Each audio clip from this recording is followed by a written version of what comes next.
আপনার এত বড় সাহস, আপনি ওনাকে থাপ্পড় মারলেন? আরে ও তো একটা বেয়াদব। যখন পুরা ইনভেস্টটা হয়ে যাব তখনই খেলা শুরু। মেঘলার আমার বিয়েটা এখন আর কেউ ঠেকাতে পারবে না। প্রিয় বৃষ্টি, জানি না কিভাবে আমি আমার ভালোবাসার কথা তোমাকে জানাবো। সারা রাত বাইরে থেকে আসলেই তো পারতে। আর তুমি না অকারণে আমাদেরকে ভুল বুঝছো। তোমাকে কি বন্ধু বানিয়ে আমি ভুল করেছি? আমার এই নিঃস্বার্থ ভালোবাসা তোমার ভালো থাকায় কখনো বাধা হয়ে দাঁড়াবে না। আপনার পূর্বে যে অপারেশনটি হয়েছিল, আপনার সেই অপারেশন হওয়ার সাথে সাথে আপনি সন্তান জন্ম দেওয়ার ক্ষমতা হারিয়েছেন।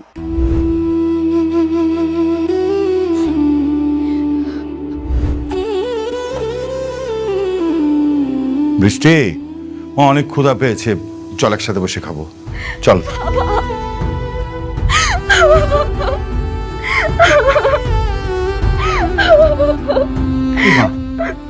মারে, তুই কান্না করছিস কেন? ডাক্তারের সাথে কথা হয়েছে? হ্যাঁ বাবা, কিন্তু ডাক্তার বলেছে আমি আর সত্যি কোনোদিন মা হতে পারবো না। আরে কি বলছিস? ডাক্তার মিথ্যে কথা বলেছে। দেখ, আমি তোকে প্রয়োজনে নিজে বিদেশ নিয়ে যাব, ওখানে তোকে ডাক্তার দেখাবো। আমি অনেককে কি জবাব দেব বাবা বলো? অনেক আমার কাছে একটা শুধু সন্তানই চেয়েছে, এটা যদি আমি না দিতে পারি ও তো অনেক কষ্ট পাবে বলো। আমি ওর কষ্ট সহ্য করতে পারবো না। মা, মারে, আমি তো তোকে বললাম আমি দেখবো।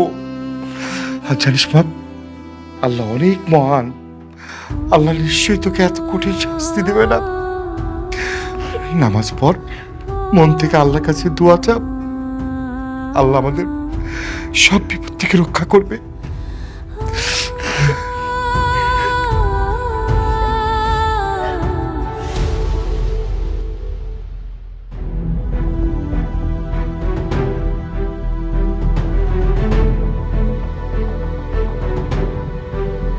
ফকিন্নির বাচ্চা, এত বড় একটা কোম্পানির মালিক হয়ে গেল। কি দরকার ছিল এত দাম দেওয়ার লেগে সোনার নেকলেস কেনার? 10 লাখ টাকা দিয়া নেকলেস কেনার কোনো দরকার ছিল? আমি এত দাম দিয়ে কেন কিনেছি এটা আপনি তো জানেন। আরে ওই বস্তির ফকিন্নির লেগা একটা কম দামি জিনিস কিনা দিলে হইতো। খামাখা তুমি এতগুলো টাকা নষ্ট করলা বাবা। বাবা, চাষি কিন্তু খারাপ বলেনি, ওরে একটা নকল কখনো দিয়ে দেয়। আর এইটা আমার মেয়ের জন্য রেখে দাও, ও কিন্তু নকল কখনো বুঝবে না।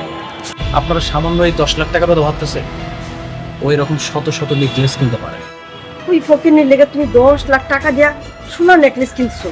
কই আমার মায়ের লেগে তো তুমি 10,000 টাকা দিয়ে একটা কিছু কিনে দাওনি বাবা। আপনাদের মেয়ের কথা বাদ দেন তো, শুনেন, এখন শুধুমাত্র মেঘলার কথা ভাব। যে কোনো ভাবে হোক ওকে রাজি করাতে হবে, দরকার হলে ওর পায়ে ধরবেন। হ্যাঁ, আমি ও রাজি না হলে? রাজি না হলে এই বাড়ির থেকে আপনাদেরকে বের করে দেবে, তখন গিয়ে রাস্তায় থাকবে।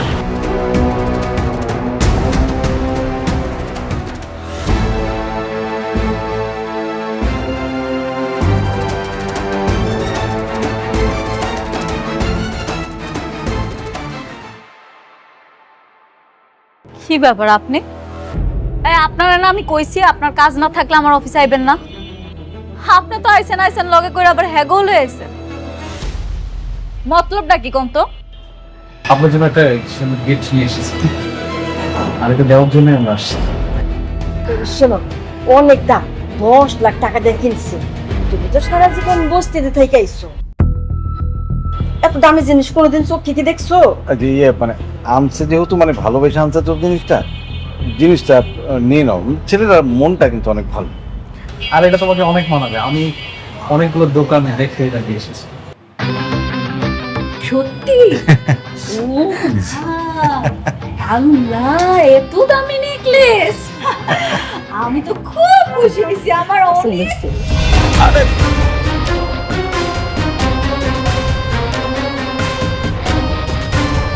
হায় হায়, আপনারা কি ভাবছেন আমার স্বর্ণের জিনিস দিবেন আর হাত করে ফালাইবেন? আপনি আমার স্বর্ণের জিনিস কিনা দিলে আমি আপনার বিয়ে করতে রাজি হইতাম? এত সহজ? বৌমা, এত দামি জিনিস আর তুমি এমনি ফেলাই দিলা? তুমি কেমন দামি জিনিস কোনোদিন চোখে দেখছো? আর তাছাড়া তোমার এত অহংকার। আমার অহংকার বাড়ছে, আমার অহংকার বাড়ছে। আপনার কোনো অসুবিধা আছে তাতে? আপনার তো কোনো অসুবিধা নেই। কেন আইছেন এখানে? ভালোই ভালোই কইতেছি, এখান থেকে চলে যান। নাইলে কিন্তু বডিগার্ড দিয়া ঘাস ধাক্কা দিয়া বাড়ি করে দিন। বোমা আমার কথাটা একটু শোনো। এই রাতুল বাবা দেখলে খুবই ভালো ছেলে, খুবই ভালো ছেলে, আমাকে অনেকের চাইতে ধরো 1000 গুণ ভালো ছেলে। তুমি যদি ওরে বিয়ে করো না, তুমি কিন্তু বেশ সুখে থাকবে। আর তোর যে অনেক ও তো তোমাকে বেইমানি করছে, দ্বিতীয় বিয়া কইরা বউলে ফুর্তি করতেছে। তুমি রাতুল বিয়ে করো, রাতুল অনেক ভালো ছেলে, দেখবা তুমি রাজ রানীর মতো থাকবা। বুঝছি, কথায় আছে না, সোজা আঙ্গুলে ঘৃণা উঠলে আঙ্গুলটা বাঁকাইতে হয়। বডিগার্ড, ওনাদের ঘাড় ধাক্কা দিয়ে বাড়ি করে দাও। না না না না না, বোমা বোমা তা করো না, শোনো না মা, রাতুল অনেক ভালো ছেলে, তুমি ওর বিয়ে করো, কিন্তু তুমি খুব ভালো থাকবা।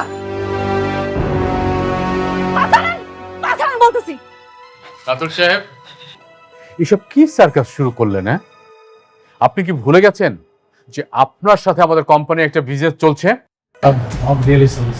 এই আঙ্কেল আন্টি, সিকিউরিটি, ওদেরকে খাট ধাক্কা দেবে তো দেখেন দিকে। আচ্ছা যাইছি যাইছি।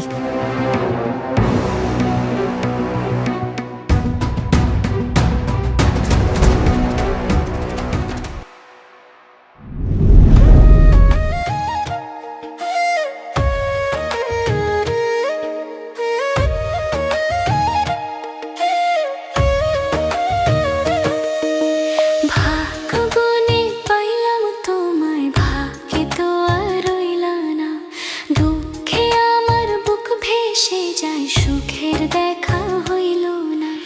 তবু আমি তোমার আশায় কাঁদি দিবারাত রোজ। সুখে থেকো, ভালো থেকো গরি, ঘরের রাজপুত্রে।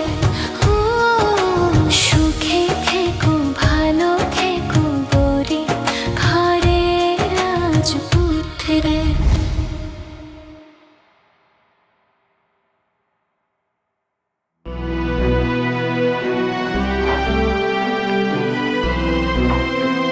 ফ্রেশ হয়ে গেছো? কি খাবে তুমি? নুডলস বানিয়ে এনে দিই? বৃষ্টি, বসো এখানে। আচ্ছা, একটা কথা বলো তো, তুমি আমাকে না বলে কেন ডাক্তারের কাছে গেছো?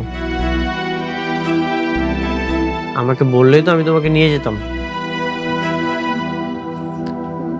ভেবেছিলাম তুমি ব্যস্ত, এজন্য বলিনি। বৃষ্টি, এমন চিন্তা আপনার কখনোই করবে না। আমার আবার কিসের ব্যস্ততা? আমার যত ব্যস্ততা আছে সবকিছু তোমাকে নিয়ে। ঠিক আছে, আর কোথাও তোমাকে না বলে যাব না। চলো না, ডাক্তার তো নিশ্চয়ই বলেছে তুমি এখন মা হতে পারবে। যদি আমাদের সন্তান হয়, তখন সন্তানের নামটা তোমার নামের সাথে মিলিয়ে রাখবো। কেমন হবে বৃষ্টি? তুমি খুশি তো? হ্যাঁ, খুশি।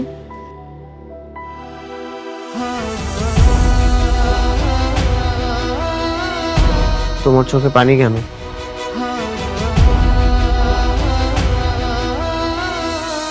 কই, এটা তো খুশির পানি। বৃষ্টি, হ্যাঁ বাবা।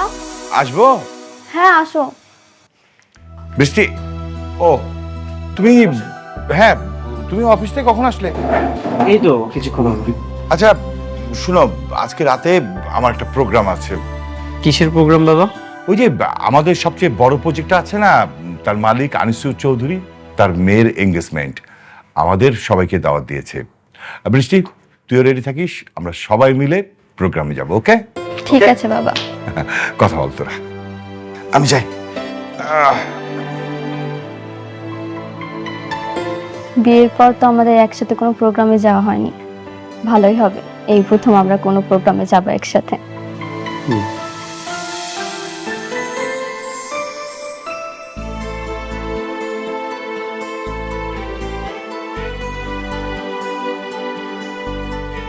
কিরে মা, কি করতেছস?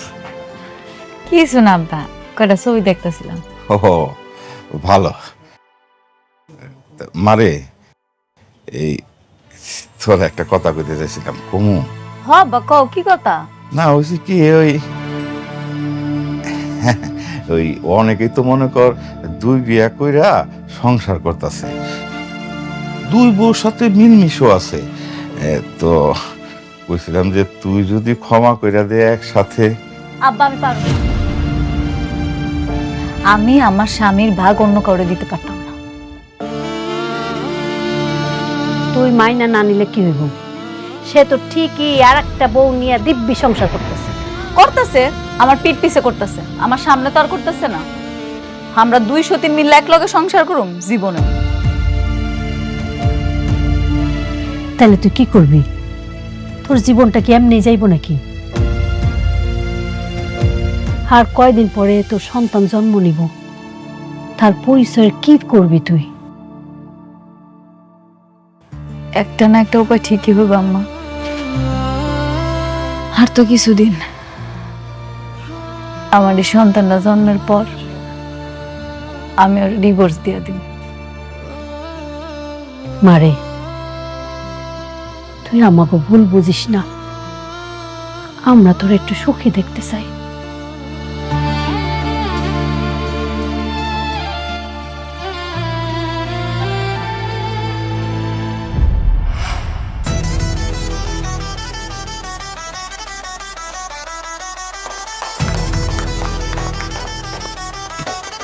হ্যালো রকি সাহেব, আসুন আসুন।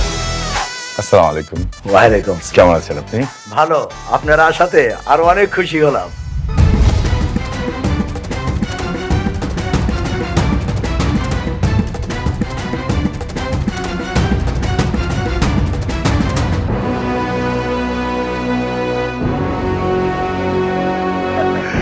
আচ্ছা, পরিচয় করে দিচ্ছি, এ হচ্ছে অনিক, আমার মেয়ে বৃষ্টি, তার জামাই। আমার সমস্ত ব্যবসা বাণিজ্য আমার অনেকই দেখে।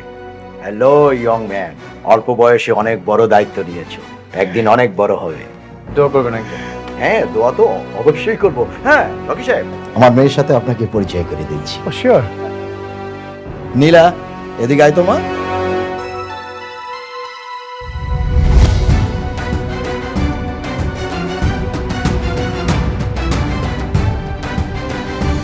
বাবা, হ্যাঁ। তুমি ওকে চিনো? ওকে ইনভাইট করছো তুমি?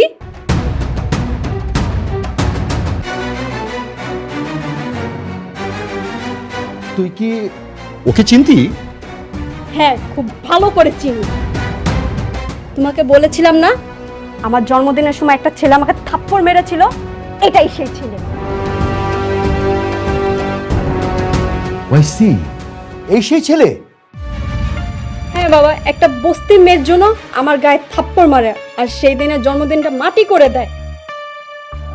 আমি কত রাত সেই অপমানের কারণে ঘুমাতে পারিনি। রকি সাহেব, আমার মেয়ে আপনার মেয়ের জামাইয়ের সম্বন্ধে এসব কি বলছে? অনেক, উনি যা বলছেন তা কি সত্য? হ্যাঁ বাবা, যা বলছে সবই সত্য। এটা একটা মিসআন্ডারস্ট্যান্ডিং ছিল, তবে মিস্টেকটা মিস নীলারই ছিল। চুপ করো বেয়াদব! একটা ফকিন্নি বস্তির মেয়ের জন্য তুমি আমার গায়ে হাত তুলছো, আমাকে অপমান করছো। কিন্তু নীলা রকি সাহেবের মেয়ে। না বাবা, ওই মেয়ে বস্তিতে থাকে, ফকিন্নি। রকি সাহেব, আপনার মেয়েকে এমন একটা ছেলের সাথে বিয়ে দিয়েছেন যে কিনা বস্তিতে আরেকটা বউ নিয়ে থাকে। আঙ্কেল, ওটা আমার অতীত ছিল। আর তাছাড়া আপনার মেয়ে ওকে অপমান করেছিল, এই জন্য আমি সেটা করেছি। বাবা, আমি এই অপমানে বদলা নিতে চাই। আমি সেই দিনের থাপ্পড়টা আজকে জবাব দিতে চাই। ঠিক আছে, তোকে যেমন থাপ্পড় মেরেছে তুইও পাল্টা থাপ্পড় দিয়ে দে, ব্যাস। ওয়েট ওয়েট, প্লিজ দেখুন, অনেক তো বললো যে একটা ভুল বুঝাবুঝি হয়ে গেছে, আজকে এক শুভক্ষণে এই কাজটা না করলে হয় না। অবশ্যই করব রকি সাহেব, আমার মেয়ে যদি ওকে থাপ্পড় মারতে না পারে তাহলে আপনার সাথে আমার যে বিজনেস ডিল ছিল সব বন্ধ করে দেব। নীলা, যা থাপ্পড় মার।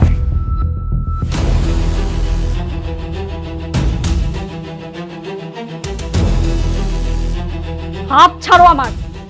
আমি বেঁচে থাকতে আমার স্বামীকে কেউ এক বিন্দু পরিমাণ অসম্মান করতে পারবে না, অন্তত এটা আমি সহ্য করব না। রকি সাহেব, আমি আবার বলছি, আমার মেয়ে যদি ওকে থাপ্পড় মারতে না পারে তাহলে কিন্তু আপনার সাথে আমার সব কাজকর্ম আমি সব বন্ধ করে দেব, কথাটা মনে রাখবেন। আপনি যা ইচ্ছা আপনি তাই করতে পারেন, রাস্তার ফকির হয়ে গেলেও আমি আমার স্বামীর সম্মান নষ্ট হতে দেব না। স্বামী তাই না? আমি তোকে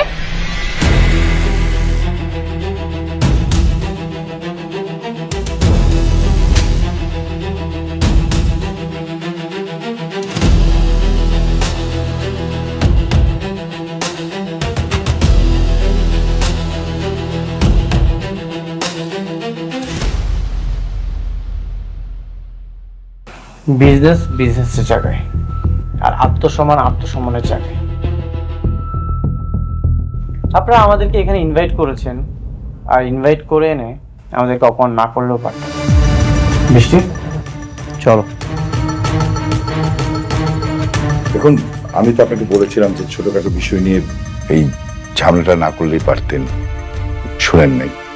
আসি, আসসালামু আলাইকুম।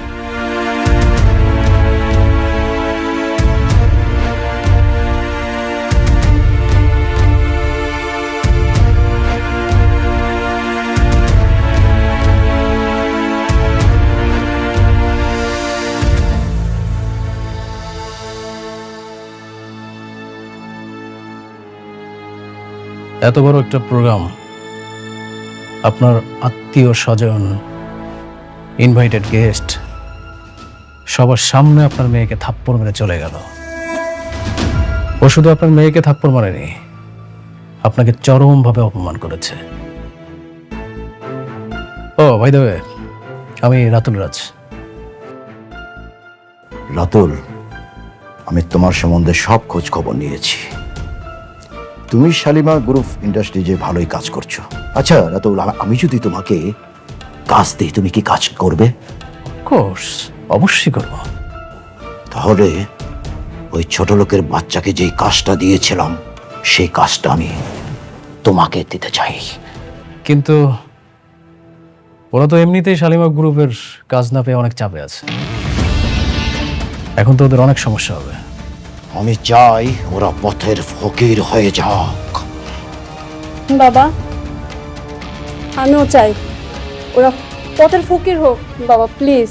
ইউর রাইট, ক্লেভার গার্ল, ও ঠিক বলেছে। তাহলে ডেল। ঠিক।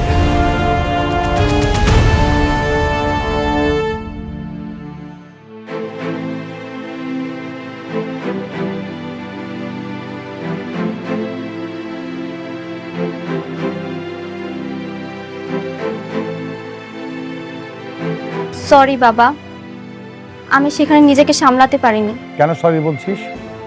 তুই যে কাজটা করেছিস একদম ঠিক কাজ করেছিস। শোন মা, মানুষের জীবনে টাকা পয়সার চেয়ে সম্মানটা গুরুত্বপূর্ণ। বাবা, আমি ভাবছি উনি হয়তো আমাদের প্রজেক্টগুলো বন্ধ করার চেষ্টা করবে। পারবে না, অলরেডি 60% কাজ ডান। ওরা আমাদের প্রজেক্ট বন্ধ করতে পারবে না। স্যার, একটা খারাপ খবর আছে। কি খবর? আনিস চৌধুরী আমাদের সকল প্রজেক্ট বাতিল করার নোটিশ দিচ্ছে।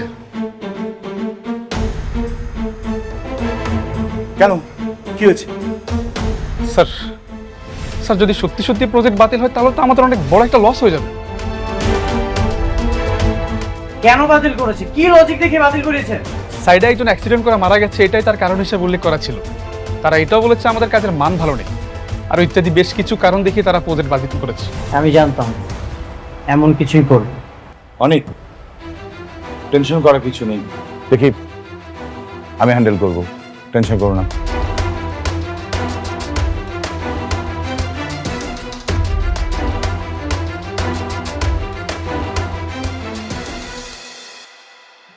না, আমাদের ফকির হলে চলবে না, যেভাবে হোক আমাদের একটা উপায় খুঁজে বের করতে হবে। কিন্তু কি করব বাবা, আমি তো ভাবতেই পারছি না। আপনি এতটা নড়বড়ে চুক্তি করেছেন, আমাদের পজিশন তো খুব ভালো ছিল, আমরা এটাকে খুব ইজিলি সলভ করতে পারতাম। হ্যাঁ, সেটাই আমার জীবনে চরম ভুল ছিল। আচ্ছা অনিক, বাবা তোমাকে একটা কাজ করতে হবে। কি কাজ বাবা? না মানে আমি শুনলাম যে সালিমা বিল্ডার্স কিছু নতুন প্রজেক্ট ক্লায়েন্ট থেকে দেবে, তো তুমি ওখানে গিয়ে যদি প্রজেক্ট বের করে আনতে পারো তাহলে এই প্রজেক্টগুলো দেখিয়ে আমি ব্যাংক থেকে লোন নিতে পারবো। এই বিষয়টা অবশ্য আমি বৃষ্টি জানবে না, আমি বৃষ্টিকে বলবো না। কিন্তু বাবা, দেখো আমি জানি যে মেঘলা ওখানে জব করে, আমি না বৃষ্টিকে বললাম না, আমরা তিনজনের মধ্যে এই কথাটা গোপন থাকবে বাবা, এছাড়া আমি কোনো ওয়ে দেখছি না। আর তাছাড়া আমাদের কোম্পানি এই কাজটা যদি না করে তাহলে ভীষণ বিপদের মধ্যে পড়ে যাবে। শালিমা বিল্ডার্স থেকে কি আমাদেরকে প্রজেক্ট দিবে? আর ওখানে তো মেঘলা আছে, ও নিশ্চয়ই কোনো না কোনো ঝামেলা করবে। বাবা আমার বিশ্বাস যে মেঘলা তোমাকে দেখলে অন্তত কোনো ঝামেলাই করবে না। তুমি যদি মেঘলাকে বুঝিয়ে বলতে পারো, আই হোপ যে ও রাজি হবে। কিন্তু বাবা খবরদার গরম মাথায় বলা যাবে না, খুব ঠান্ডাভাবে বলতে হবে। স্যার উনি তো তার সন্তানকে অস্বীকার করেছে, এটা নিয়ে তাদের মধ্যে অনেকবার ঝামেলাও হয়েছে। এই মুহূর্তে এরকম একটা প্রস্তাব নিয়ে যাওয়া কি ঠিক হবে? দেখো সাবির, এছাড়া তো ওয়ে নাই। আমরা যদি কাজ না পাই তাহলে আমাদের কোম্পানি তো পথে বসে যাবে। বাবা আমার মনে হয় তোমার যাওয়া উচিত।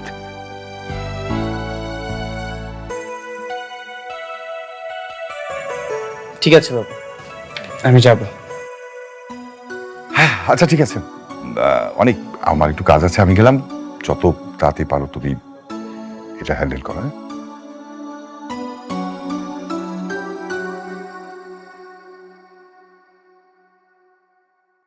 সাব্বির, চলো তাহলে আমরা যাই। Okay sir.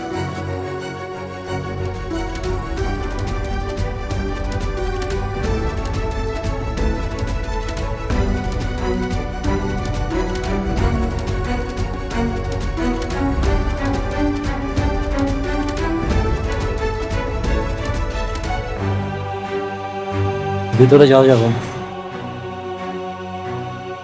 ভিতরে যাওয়া যাবে না অনুমতি ছাড়া। আমার কোনো অনুমতির প্রয়োজন নেই, তুমি যে বলো অনেক এসেছো। ম্যাডাম মিটিং আছে, এখন দেখা করবেন না। আপনারা সবাই জানেন শালিমা বিল্ডার্স হয়েছে একটা নামকরা কোম্পানি, আর সেই নামকরা কোম্পানির সুনামটা ধরে রাখা কিন্তু আমাগোই দায়িত্ব। জি ম্যাম।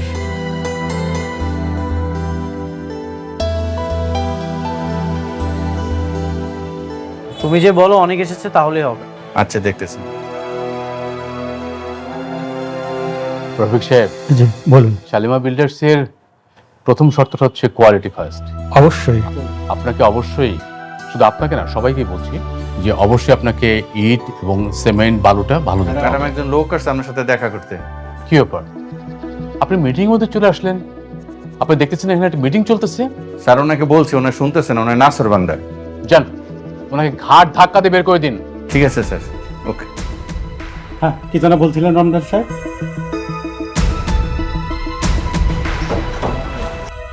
স্যার আপনার কথা বলছি, ম্যাডাম বলছে আপনাকে বের করে দিতে। তুমি আমার নাম বলেছো? জি। আমাকে বের করে দিতে বলেছে? ঠিক আছে, আমি কল দিচ্ছি। আচ্ছা কল দিয়ে দেখ।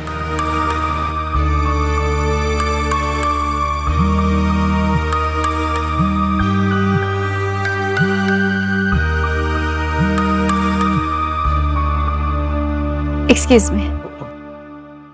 হ্যালো। তোমার অনেক অহংকার বেড়ে গেছে তাই না? আমি তোমার সাথে দেখা করতে যাচ্ছি, তুমি এখন আমার সাথে দেখা করতে যাচ্ছ না? কোটিপতি হওয়ার পর খুব অহংকার বেড়ে গেছে তোমার। কি বলতেছো তুমি এসব? কি বলছি তুমি বুঝতে পারছো না?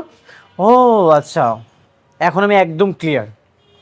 তোমার গর্বের সন্তানের স্বীকৃতি দেইনি বলে তুমি এখন আমার সাথে এমন করতেছো।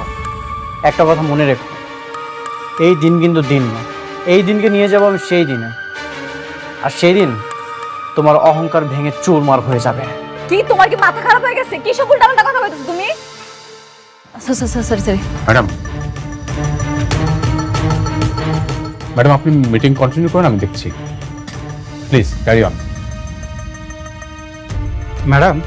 হ্যাঁ, ও হ্যাঁ, যেটা বলতেছিলাম আমরা তো, আমি চাই সালাম স্যার। সালাম স্যার। আপনাকে চলে যেতে বলা হয়েছে, আপনি এখন দাঁড়িয়ে আছেন কেন? আমি যার সাথে দেখা করতে এসেছি সে কোথায়? উনি আপনার সাথে দেখা করবেন না। দেখা করবে না মানে? ওর এখন অনেক অহংকার বেড়ে গেছে। সালিমা বিল্ডার্স গ্রুপে যিনি মালিক, তাতে একটু অহংকার থাকতেই পারে অনিক সাহেব।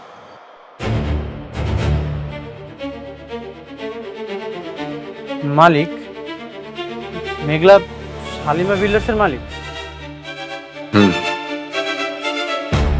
কিন্তু মেঘলা তো গরিব, বস্তিতে। ওনারা হচ্ছেন ম্যাডামের পালিত বাবা মা। ম্যাডামের আসল পরিচয় হচ্ছে তিনি এই বিশাল কোম্পানির মালিক।